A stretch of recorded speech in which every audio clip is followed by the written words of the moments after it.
यह कहानी है भैरवपुर गांव की। भैरवपुर एक शांत और साधारण गांव था, जहां लोग सीधे सादे जीवन में विश्वास रखते थे। उसी गांव में मनीषा अपनी बेटी रिधिमा और अपने बड़े भाई हरिश्चंद्र के साथ रहती थी। रिधिमा को पुरानी और अजीब चीजें इकट्ठा करने का शौक था। वह हर उस चीज की ओर खिंची चली जाती थी जो बाकी लोगों को बेकार या डरावनी लगती थी। एक दिन स्कूल से लौटते समय रिधिमा की नजर गांव के एक बहुत पुरानी दुकान पर पड़ी। वहां सामने एक गुड़िया रखी थी, गंदे कपड़े, उलझे बाल और एक अजीब सी मुस्कुराहट। उसे देखकर कोई बच्चा शायद डर जाता, लेकिन रिधिमा को वह गुड़िया बहुत खास लगी। गुद्दिया को देखकर रिधिमा बोली, अरे यह गुड़िया कितनी अलग है, मैंने आज तक ऐसी गुड़िया नहीं देखी। जिस दुकान में वह गुद्दिया पड़ी थी, वह का दुकानदार अजीब नजरों से रिधिमा की तरफ देख रहा था। वह दुकानदार रिधिमा से कहता है, ले जा बेटी, कोई नहीं लेता इसे, सालों से यहां पड़ी है, तुझे चाहिए तो ले जाओ, वो भी कम दाम में। दुकानदार की बातें सुनकर रिधिमा खुश हो गई। रिधिमा ने बिना ज्यादा सोचे गुड़िया खरीद ली और उसे घर ले आई।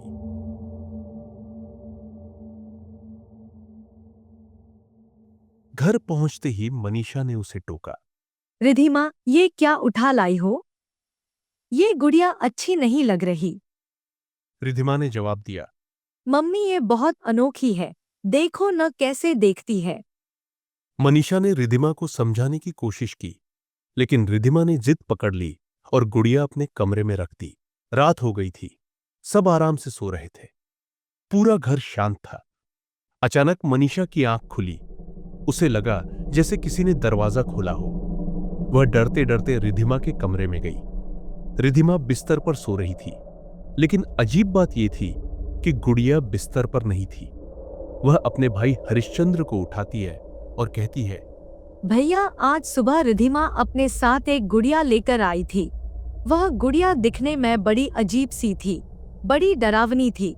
वह गायब हो चुकी है, मैंने घर में देखा, वो गुड़िया कहीं नहीं मिल रही। तब हरिश्चंद्र कहता है, अरे मनीषा, तुमने ऐसी अजीब गुड़िया को घर में लाने ही कैसे दिया?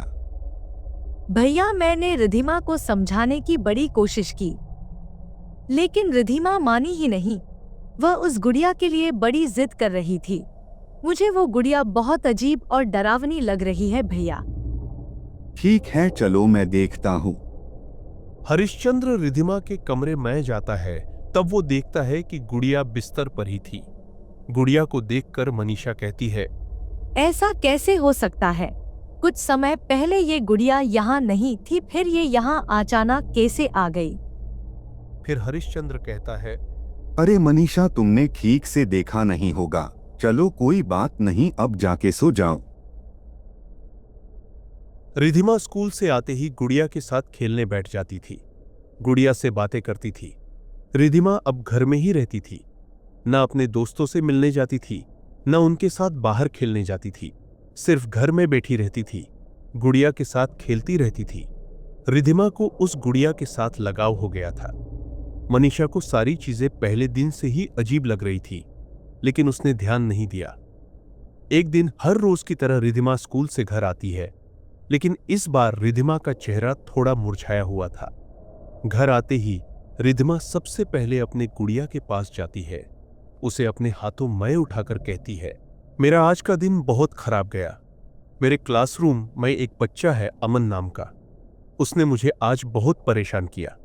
उसके वजह से आज मैं बहुत दुखी हूं। मनीषा रिधिमा की बात सुन रही थी, लेकिन वह उसकी बातों पर ज्यादा ध्यान नहीं देती। उसे लगता है रिधिमा रोज की तरह अपने गुड़िया से बात कर रही होगी, लेकिन मनीषा को पता नहीं था आगे क्या होने वाला है। रात हो जाती है, पूरा गांव शांति से सो रहा था। तभी अचानक रिधिमा की गुड़िया जाग जाती है। उसने रिधिमा की सारी बातें सुनी थी। वह गुड़िया सोते हुए रिधिमा के सर पर हाथ रखती है और कहती है, तुम चिंता मत करो रिधिमा, आज के बाद अमन तुम्हें कभी परेशान नहीं करेगा। इतना कहने के बाद वह गुड़िया गायब हो जाती है। गायब होने के बाद वह सीधा पहुंच जाती है अमन के घर। अमन अपने घर पर घोड़े बेच के सो रहा था। उसे देखकर गुड़िया कहती है, दूसरों को परेशान करके तुम यहां चैन से सो रहे हो, गुड़िया अमन के माथे पर हाथ रखती है। जैसे ही गुड़िया माथे पर हाथ रखती है, अमन तड़पने लगता है। अमन के हाथ पांव और मुंह जाम हो जाते हैं। उसे बड़ी तकलीफ हो रही होती है, लेकिन वो कुछ नहीं कर पाता। तभी गुड़िया कहती है, आज के बाद अगर तुमने फिर से रिधिमा को तकलीफ दी तो मुझसे बुरा कोई नहीं होगा। इतना कहकर गुड़िया गायब हो जाती है। अगले दिन रिधिमा रोज की तरह स्कूल से घर आती है। इस बार वह बड़ी खुश थी। घर आते ही वह अपने गुड़िया के पास जाती है और गुड़िया से कहती है, तुम्हें पता है आज अमन बड़ा बदला हुआ सा था।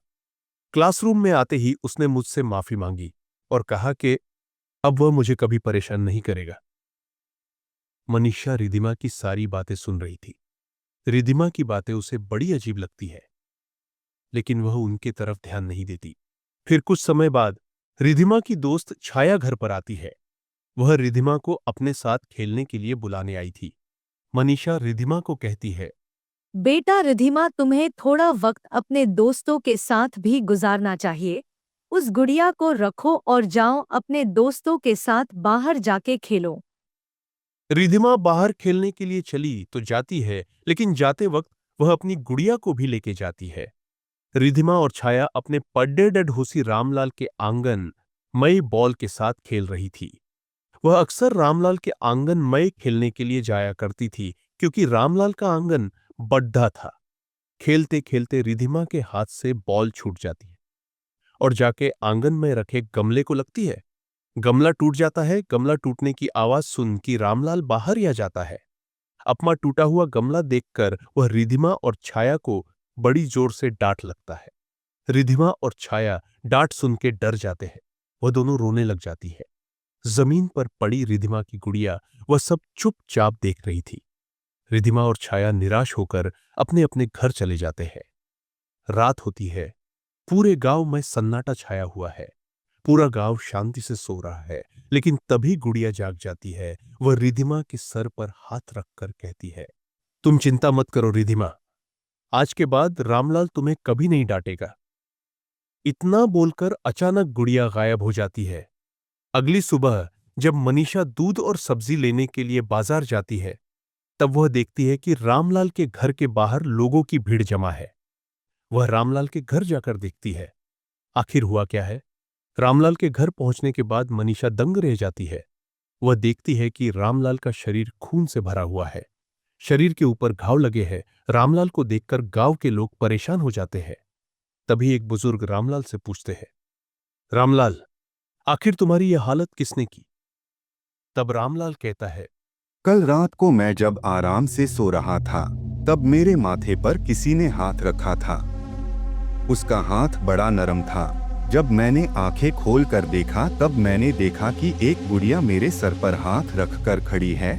मैं डर गया। जैसे ही मैंने घर से बाहर निकलने की कोशिश की, तभी उस गुड़िया ने मुझे मार गिराया।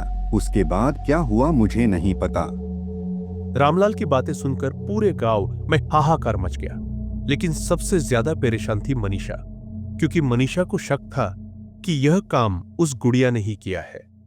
मनीषा ने उस गुड़िया के ऊपर नजर रखने का फैसला किया। रात हो गई। पूरा गांव चैन की नींद सो रहा था, लेकिन मनीषा जाग रही थी, क्योंकि उसे गुड़िया पर नजर रखनी थी। तभी अचानक रिधिमा के रूम से एक आवाज आती है। मनीषा समझ गई, ये आवाज गुड़िया की है। मनीषा रिधिमा के कमरे में झांक कर देखती है, और वो जो चीज देखती है उसे देखकर उसकी आंखें फटी की फटी रह जाती है। गुड़िया जाग गई थी। वह रिधिमा के सर को अपने हाथों से सहला रही थी। मनीषा को अपने आंखों पर यकीन नहीं होता, पर वो समझ गई थी कि रामलाल के साथ जो हादसा हुआ था वह इसी गुद्दिया ने किया था। मनीषा अपने मोबाइल में वीडियो रिकॉर्ड कर लेती है और वीडियो रिकॉर्ड करने के बाद चुपचाप सो जाती है। जैसे ही सुबह होती है, मनीषा अपने भाई हरिश्चंद्र को रात का वीडियो दिखाती है। वीडियो देखकर हरिश्चंद्र बोलता है, असंभव असंभव, ये कैसे हो सकता है? मुझे अपनी आंखों पर यकीन नहीं हो रहा। अपनी रिधिमा जिस गुड़िया के साथ खेलती है, बातें करती है, वह गुड़िया शापित है। फिर मनीषा कहती है, मैंने आपको कहा था भैया, यह गुड़िया बहुत अजीब है। अब इस गुड़िया का क्या करे? तुम चिंता मत करो, मैं दफ्तर में जाने से पहले इसे बाहर फेंक दूंगा। हरिश्चंद्र और मनीषा उस गुड़िया को फेंक देने का निर्णय लेते हैं। हरिश्चंद्र दफ्तर जाते वक्त गुड़िया को बाहर फेंक देता है। कुछ समय बाद रिधिमा जाग जाती है और वह देखती है कि उसकी प्यारी गुड़िया उसके पास नहीं है। वह गुड़िया को पूरे घर में ढूंढती है, पर उसे गुड़िया कहीं नहीं मिलती। गुड़िया न मिलने की वजह से वह रोने लगती है। मनीषा उसे समझाने की कोशिश करती है, लेकिन रिधिमा को उस गुड़िया से लगाव हो गया था। उसे वही गुड़िया चाहिए थी। रिधिमा का चेहरा उतर जाता है। जरेनिया उसका हुआ चेहरा देखकर मनीषा उसे नई गुड़िया दिलाने का फैसला करती है। वह दुकान जाती है गुड़िया लेने के लिए और एक नई गुड़िया लाके रिधिमा के बिस्तर पर उसे रख देती है। रिधिमा रोज की तरह स्कूल से वापस आती है, लेकिन इस बार वो बड़ी निराश थी। लेकिन जैसे ही वह घर आती है और अपने नए गुड़िया को देखती है, रिधिमा की खुशी 7वें आसमान पर होती है। नई गुड़िया को देखकर रिधिमा पुरानी गुड़िया को भूल जाती है। वह नई गुड़िया के साथ खेलने लगती है। मनीषा को लगा अब सब ठीक हो जाएगा, लेकिन आगे जो होने वाला था उससे वह बिल्कुल अनजान थी। रात होती है, पूरा गांव सो रहा है। तभी गुड़िया जाग जाती है। मनीषा और हरिश्चंद्र ने उसके साथ जो किया था उसके वजह से वह बड़ी गुस्सा थी। फिर अचानक गुड़िया गायब हो जाती है और सीधा पहुंच जाती है रिधिमा के बिस्तर पर। बिस्तर पर पड़ी नई गुड़िया को देखकर वह और गुस्सा हो जाती है। गुस्से में वह नई गुड़िया को फाड़ देती है और हरिश्चंद्र के सिर के पास आके बैठ जाती है। अगली सुबह मनीषा जब हरिश्चंद्र को देखती है, वह जोर से चिल्लाती है, क्योंकि हरिश्चंद्र खून से लथपथ था। उसके माथे पर एक अजीब सा घाव बना था। मनीषा समझ गई थी यह काम उसी गुड़िया ने लिया है। मनीषा गांव वालों को बुलाती है और हरिश्चंद्र को अस्पताल लेके जाती है। हरिश्चंद्र की हालत देखकर गांव वाले डर जाती है और कहते हैं, आखिर हमारे गांव में ये हो क्या रहा है? पहले रामलाल और अब हरिश्चंद्र। आखिर कौन इन्हें मार रहा है? तब मनीषा गांव वालों को सारी सच्चाई बताती है।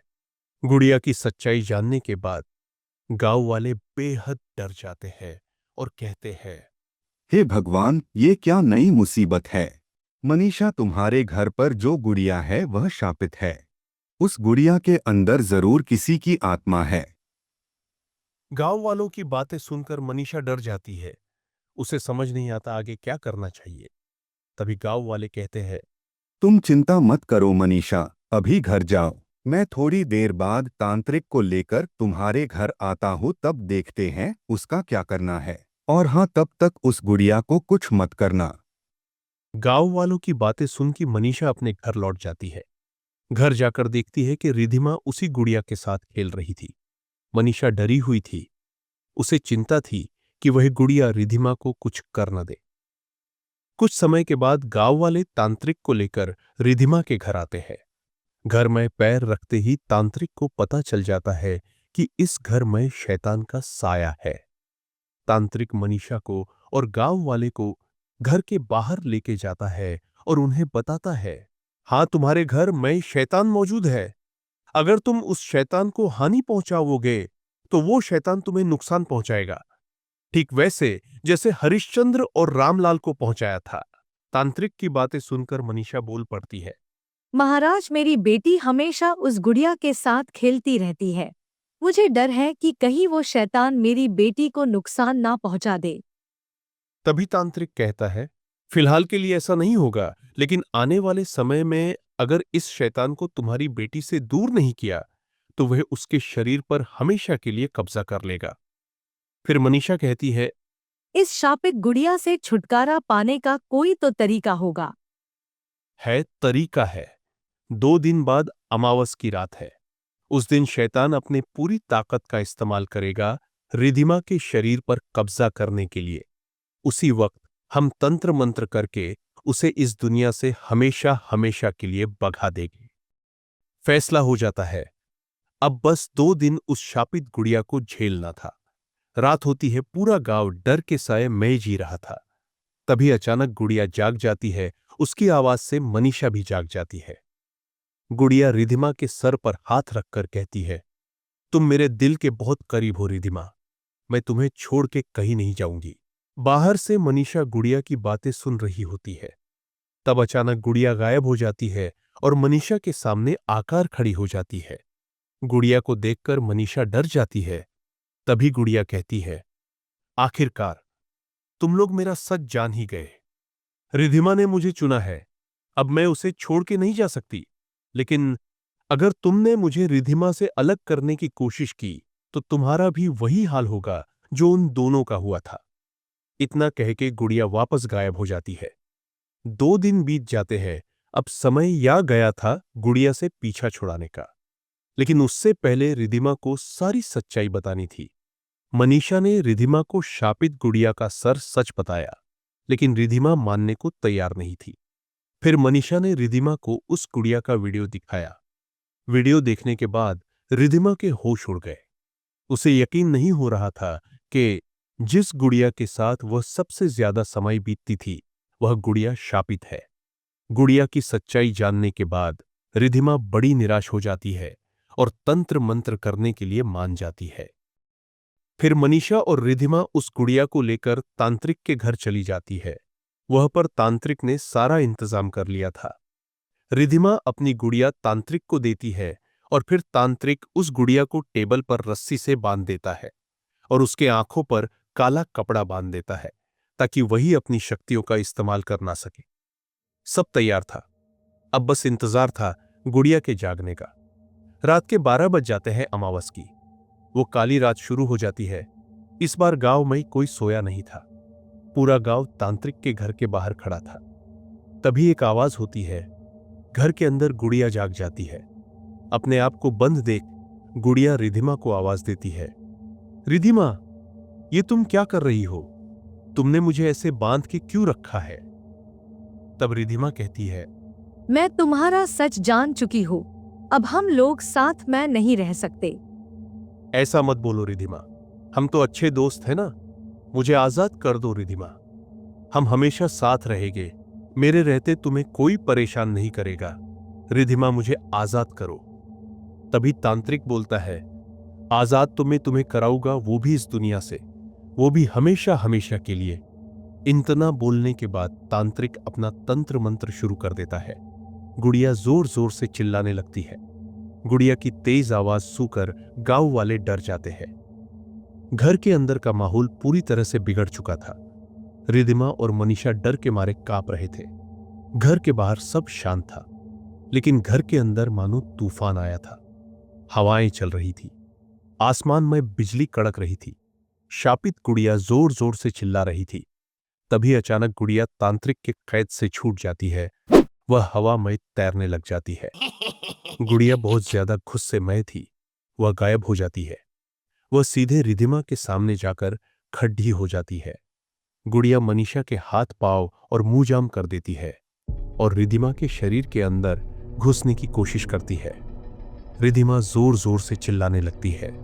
तभी तांत्रिक अपने तंत्र मंत्र का आखिरी पड़ाव पूरा करता है और तुरंत गुड़िया के ऊपर अपनी पाउडर छिड़कता है।